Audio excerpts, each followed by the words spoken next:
रसिक श्रोते हो, आमचे स्नेही श्री माधवराव हुले यांच्या संग्रहातून एक अप्रतिम असा लेख, आयुष्याची वजाबाकी. अभिवाचन उमेश शिंदे. मित्र हो, सहचारिणी असता सोबत तोपर्यंत तो राजा असतो. साथ सुटता तिची तो आयुष्यातून वजा होतो.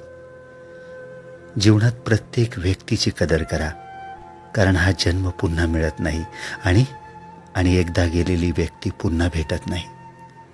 कधी कधी एखादा आजार हा औषधाने बरा होत नाही, तर एखाद्या व्यक्तीने दिलेल्या शाब्दिक आधाराने बरा होतो. म्हणून शब्दाला धार नाही तर आधार हवा.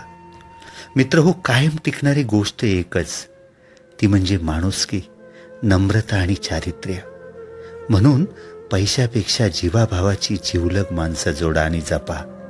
हीच खरी आपली संपत्ती आहे. ज्याला दुःखाची जाणीव असते ना, त्याला सुखाची किंमतही असते. म्हणून आपण जे दिवस काढले आहेत त्याची नेहमी जाणीव ठेवा.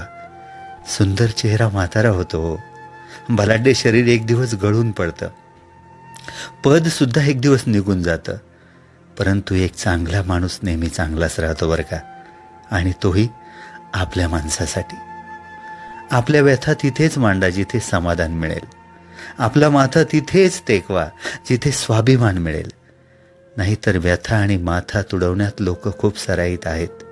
स्वप्न अशी बघा की पंखांना बळ येईल. मैत्री अशी करा की जग आपलं होईल. अपयश पण असं स्वीकारा की विजेता सुद्धा भारावून जाईल.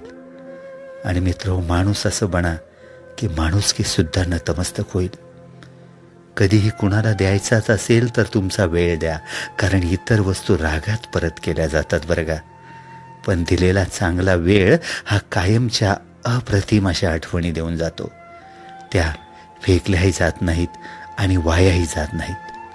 पडत्या काळात दिलेली सोबत ही मोठमोठे घावही सहज भरून काढते. मित्रांनो, दुसऱ्यांसाठी डोळ्यात पाणी आलं की समजावं, आपल्यात अजून माणुसकी शिल्लक आहे. एक माणूस 20-25 लोकांना 2 हाताने मारू शकत नाही, पण तोच माणूस 2 हात जोडून लाखो लोकांच्या हृदयावर राज्य करू शकतो.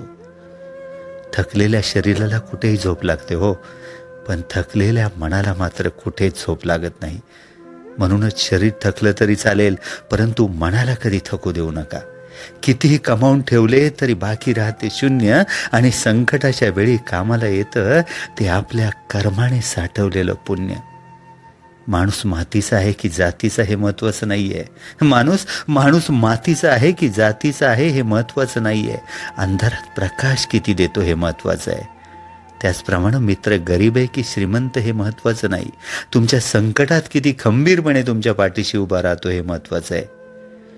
दुसऱ्याचं भलं करायला कोणत्याही पदाची किंवा पैशाची गरज नसते, फक्त मनात चांगली भावना लागते. आयुष्यात काही सोडून द्यायचं असेल ना, तर समोरच्याकडून अपेक्षा करणं सोडून द्या.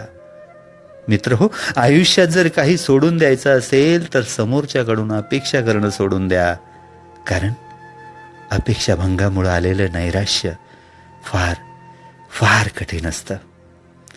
सदरचा हा लेख आपुलकीच्या आणि जीवाभावाच्या माणसांसाठी समर्पित आहे. अभिवाचन उमेश शिंदे. खूप धन्यवाद.